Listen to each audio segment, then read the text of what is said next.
Okay, so I know I said we were going to do if statements in the next video, but I completely forgot we hadn't looked at parsing yet.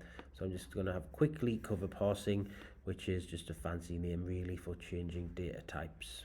So let's have a look. So I've already written some code here, and you can see I've inputted my scanner and I've created some scanners here. If you're not sure about scanners, please go back and look at the video I made about scanners, and then you can come back and look at this one.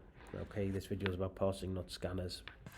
Alright, so I've created a string and I've called it number, and it's equal to whatever the user inputs. And then I've given another line to say input a second number. I've created a second string that says that's called number 2, that is equal to whatever the user inputs.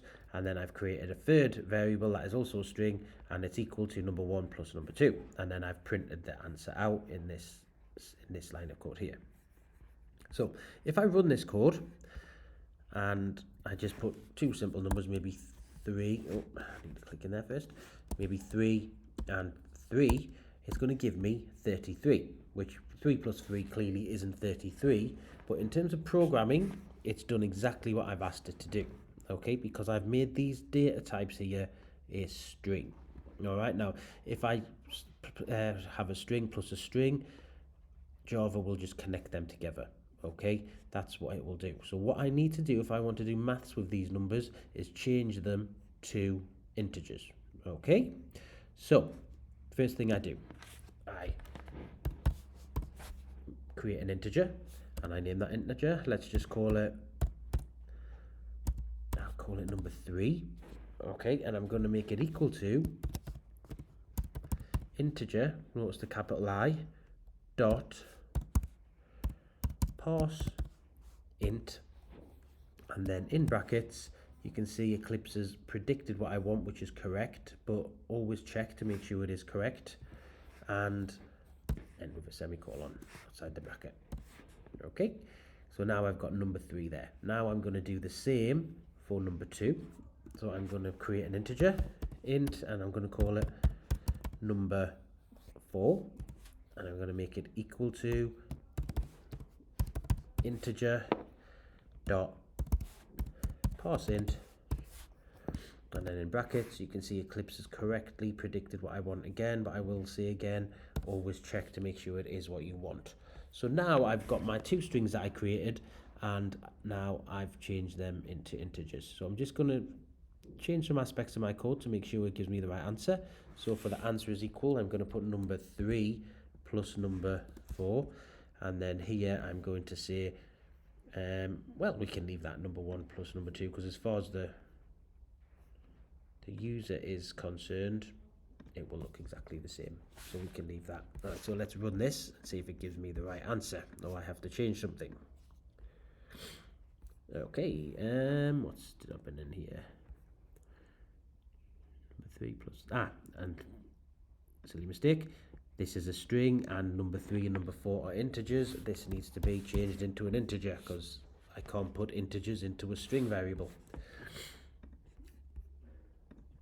And then input number, so let's go 3 and 3, and you'll see it gives me the answer 6. It's added them together now. 3 plus 3 is 6.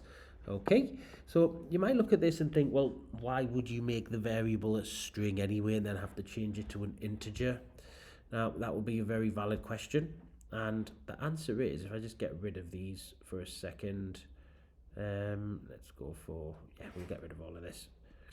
And remember in the scanner video I said we do come across a problem sometimes if I create an integer and I make it equal to user input, user input dot next int, and then why is it doing that? Daemon must be a variable. Sorry, user input is equal to just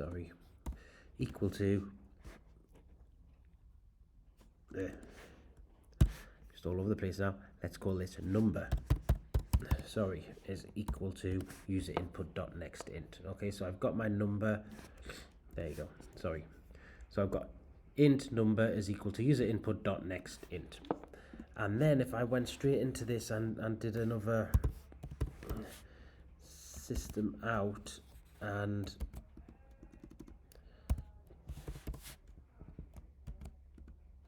just put maybe enter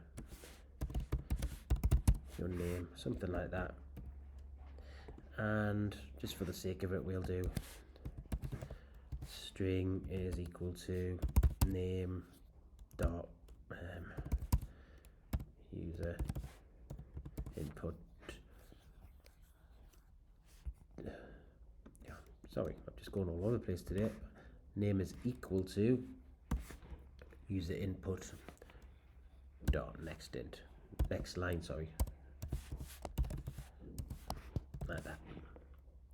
Okay, so now I can enter my name, and I can enter a number, or a number and then a name if you want. Now I'm just going to maybe, well, we leave it there and I'll run it. Okay, so if I run this and it's asking me for a number, so I'm just going to put number 5, and then I press return and it's saying enter a name, and then I might have to put the output here actually.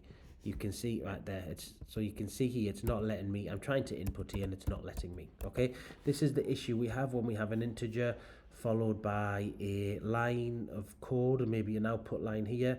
Basically it's going to skip the next line. All right, so this line here has not been read. Okay, it's been skipped over.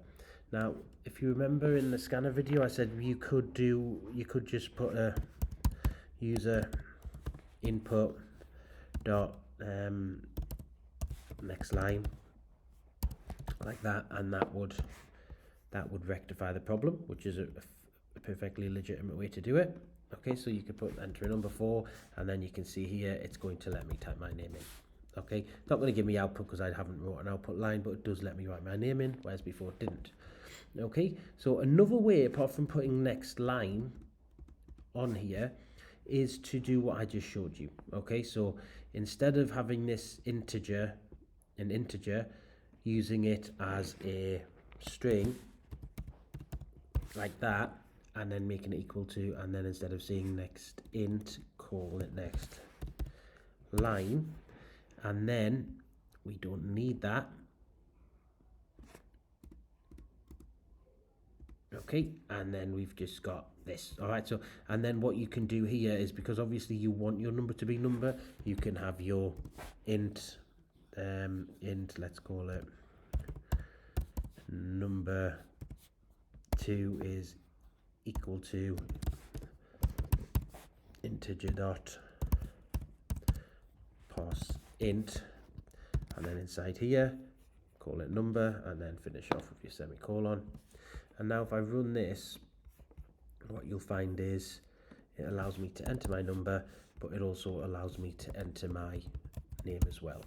Okay, so it's another way of, we could use string always for scanners and then just parse the data type or change the data type in the next line, and it will allow us to continue with the code naturally. Okay, so it's just another way of getting through this problem that Java gives us. One way would be using the user input dot next line, and another way of doing it is changing the data type to the one, to start with a string and then changing it to the data type that you want.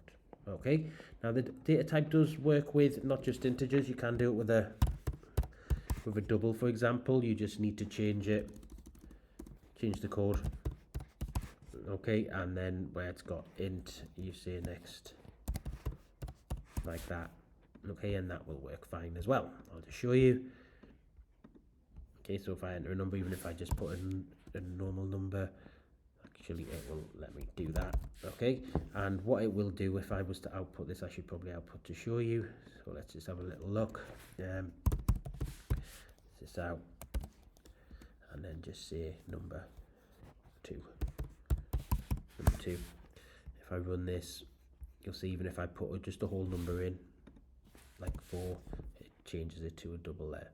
Okay, so that is changing data types and parsing. Just remember, you just give the type of variable you want, you give the variable a new name, you say what you wanted to change it to, which has to be the same as this, but it's with a capital letter, dot parse, and then the data type you're changing it to, and then the name of the variable that you're changing. Okay, and that is changing data types. And I'll see you in the next one where we will definitely do if statements. So I'll see you then.